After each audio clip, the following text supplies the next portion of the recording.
ये पुलिस पर हमला करना, पेट्रोल बम फेंकना, पत्थर फेंकना, हथियार से हमला करना, पुलिस के ऊपर हमला करना, फायर ब्रिगेड के ऊपर हमला करना, ये सोची समझी साजिश है। और इसीलिए जो सोची समझी साजिश से कानून व्यवस्था बिगाड़ने की कोशिश करेगा, कानून जो भी हाथ में लेगा उसको बख्शा नहीं जाएगा।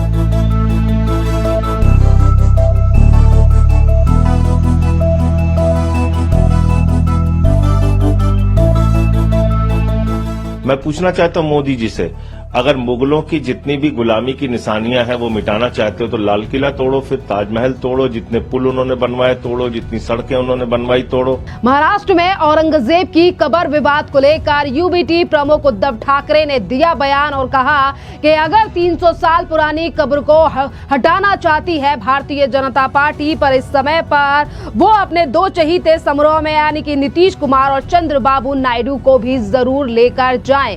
एक तरफ यूबीटी प्रमुख उद्धव ठाकरे ने दिया है ये बयान, तो वहीं दूसरी तरफ एकनाथ शिंदे महाराष्ट्र के डिप्टी सीएम ने औरंगजेब की प्रशंसा करने वालों के ऊपर साधा निशाना और कहा कि ओसामा बिन लादेन की कब्र को भी अमेरिका की जमीन पर नहीं बनने दिया था। अमेरिका ने जिस बयान से बौखला उठे हैं अब आम आदमी पार्टी के नेता संजय सिंह। देखिए, अब महाराष्ट्र में औरंगजेब की कब्र के विवाद को लेकर लगातार सियासत हो रही है और ये मुद्दा अब थमने का नाम नहीं ले रहा है।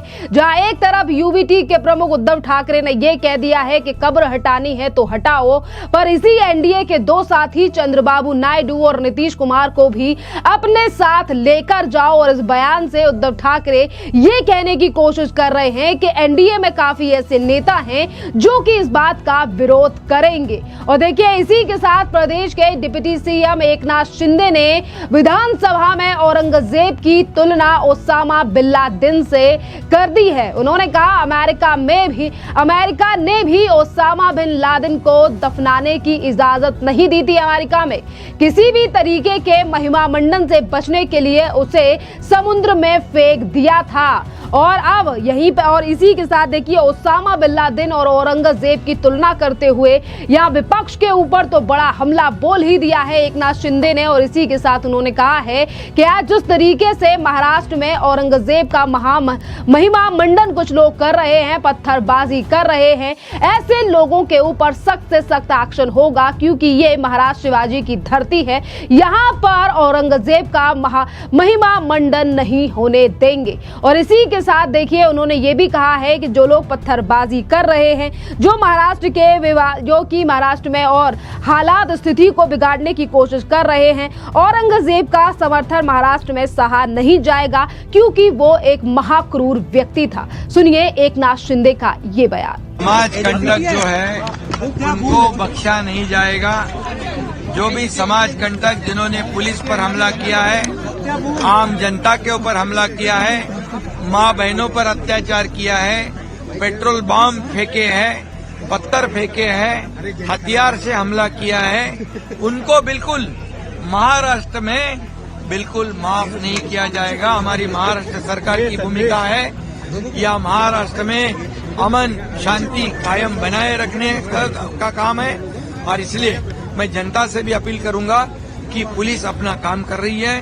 पुलिस सख्ती से गुनाहगारों को जो समाज कंटक है उनसे पेश कर आएगी, उनको कड़ी कार्रवाई करेगी, लेकिन पुलिस को भी जनता ने सहयोग करना चाहिए।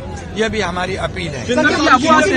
बयान आता है क्या बुलडोजर पैटर्न, उनके ऊपर कुछ कार्रवाई की जाएगी? अबू आजमी को तो निलंबित कर दिया है, दोबारा ऐसी नौबत न आए, ऐसा काम वो न करे। और औरंगजेब का समर्थन इस महाराष्ट्र में कोई सहन नहीं करेगा, उसका महिमा मंडल कोई सहन करेगा नहीं। ये औरंगजेब, ये छत्रपति शिवाजी महाराज, छत्रपति संभाजी महाराज और हमारे देश का दुश्मन था, वो देशद्रोही था, ये जुल्मी आक्रमणकारी था, माँ बहनों पर अत्याचार करने वाला था, मंदिरों को तोड़ने वाला था और छत्रपति संभाजी महाराज पर अन्याय अत्याचार करने वाला था। ये महाक्रूर कर्मा था और इसलिए उसको बिल्कुल उसका समर्थन जो भी करे उसको बख्शा नहीं जाएगा। शिवसेना की मांगनी करता है सर, क्या मंत्रियों के खिलाफ ये जनता ये जनता की भावना है, ये जनता की भावना है। देखो, जनता की भावना हमारे राजा के प्रति, छत्रपति संभाजी महाराज के प्रति बहुत ही गंभीर है, और इसलिए उन्होंने जो आंदोलन किया है वो आंदोलन जायज है। उनके मन में जो है हमारे राजा के प्रति प्रेम भावना है, और औरंगजेब के प्रति जो देशद्रोही है उसके प्रति गुस्सा है।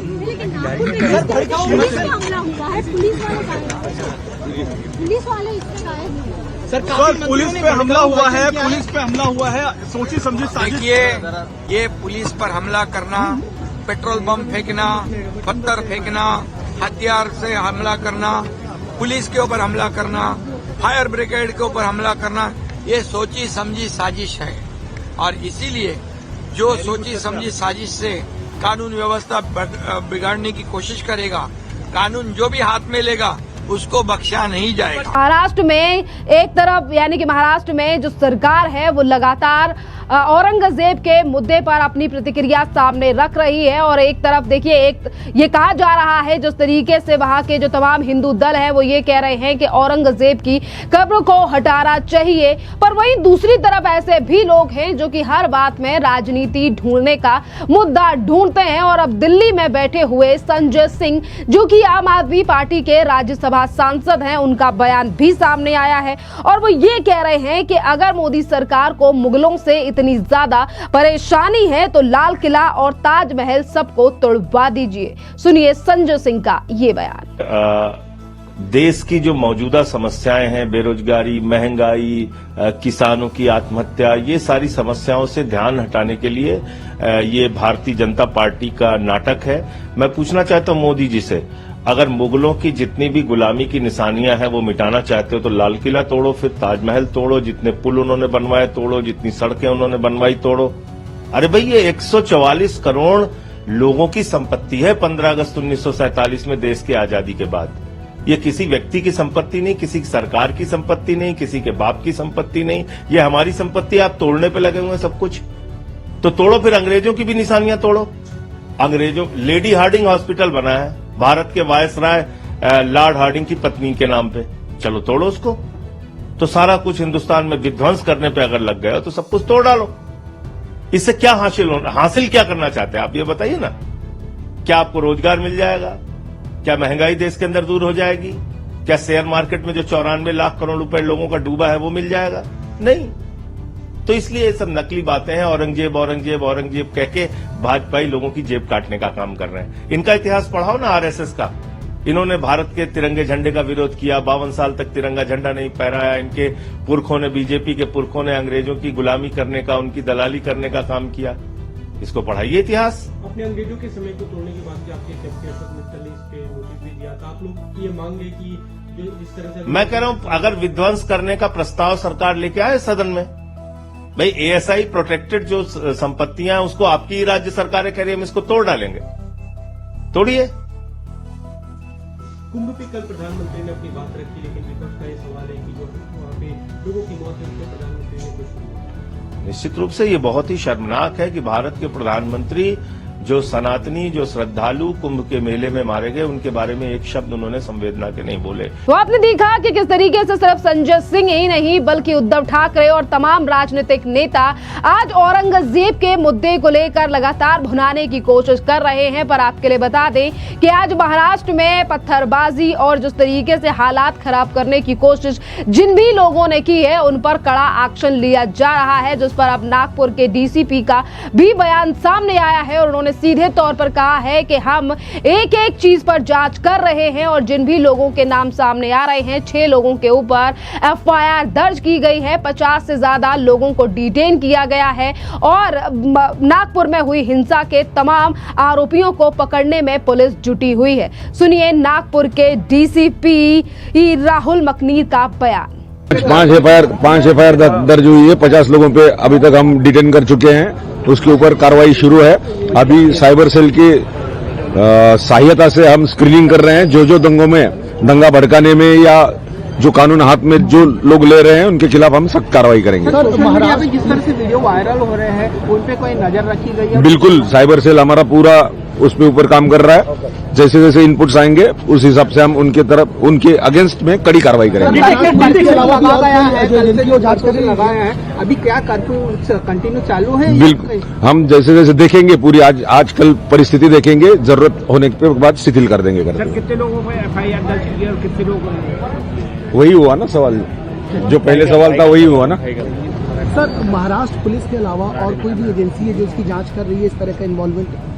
मुझे तो जानकारी नहीं है उसके खिलाफ, अब उसके अगेंस्ट में, लेकिन मेरे पास जो पुख्ता जानकारी है, हम सक्षम है पूरा तपास करने के लिए। महिलाओं के ऊपर भी जो किया गया वो वेरीफाई करेंगे, हम क्या क्या हुआ है वेरीफाई करेंगे। अभी तक मुझे जानकारी नहीं, मैं अभी आया हूँ, रात में थोड़ा सा जल्दी चला गया था मैं, क्योंकि 2 दिन से यहीं पे था तो जल्दी चला गया था। अभी मैं जानकारी लूंगा और उसमें कुछ है तो वो भी देखेंगे हम क्या हुआ। जिन लोगों छोटी सी घटना हुई थी जो माहौल थोड़ा सा क्रिएट होने की कोशिश कर रहा था, तो क्या ऐसा कोई? नहीं, ऐसा कुछ इसमें नहीं है, कॉग्निजेंस में नहीं है सर, जिन लोगों को अभी तक तो शांतता जिन है। लोगों को डिटेन किया गया उनको कब तक की रिमांड मिली है? आगे का क्या? 21 तारीख तक रिमांड है। Thank you. महाराष्ट्र की सरकार इन तमाम चीजों को लेकर काफी ज्यादा सख्त दिखाई दे रही है और सीधे तौर पर कहा गया है कि औरंगजेब का महिमा मंडन महाराष्ट्र में सहा नहीं जाएगा, क्योंकि वो एक देशद्रोही था। पर वहीं दूसरी तरफ किस तरीके से एक वोट बैंक के अगर वोट थोड़े से भी इधर से उधर ना खसक जाएं, इसीलिए तमाम विपक्षी पार्टियां इस पर राजनीति भी कर रही हैं, जिस पर आज लगातार ये बातें जनता के सामने भी आ चुकी हैं कि सिर्फ और सिर्फ वोट बैंक के लिए आम आदमी पार्टी से लेकर महाराष्ट्र में यूबीटी और बिहार की आरजेडी या फिर कांग्रेस पार्टी आज किस हद तक जो है वो इस तरीके के बयान दे रही है। क्योंकि आज अगर हम संजय सिंह के बयान की बात करें तो ये पहली बार नहीं है जब आम आदमी पार्टी की तरफ से ये बात कही गई हो कि अगर मुगलों से इतनी ज्यादा परेशानी है तो आप लाल किला या ताजमहल को तोड़वा दीजिए, उनके द्वारा सड़कों को हटवा दीजिए जो उन्होंने बनवाई। देखिए, इससे पहले भी जब किसी मुगलों के द्वारा रखी गई जगह का नाम मोदी सरकार के द्वारा बदला गया है, तब भी विपक्ष ने इसी तरीके से सवाल उठाए हैं कि अगर मुगलों के रखे हुए नाम से इतनी ज्यादा परेशानी है तो मुगलों के द्वारा बनाई गई इमारतों को भी मोदी सरकार तोड़ दे। पर आज तमाम चीजें जनता के सामने हैं, सोशल मीडिया पर हैं और आज एक तरीके से कहा जा सकता है कि विपक्ष का असली चेहरा आज जनता के सामने भी आ रहा है, जिस तरीके से सिर्फ और सिर्फ वोट बैंक के लिए ये राजनीति की जा रही है। आप भी अपनी राय हमें कमेंट कर जरूर बताइए जिस तरीके से बौखलाहट सामने आ रही है विपक्षी पार्टियों की।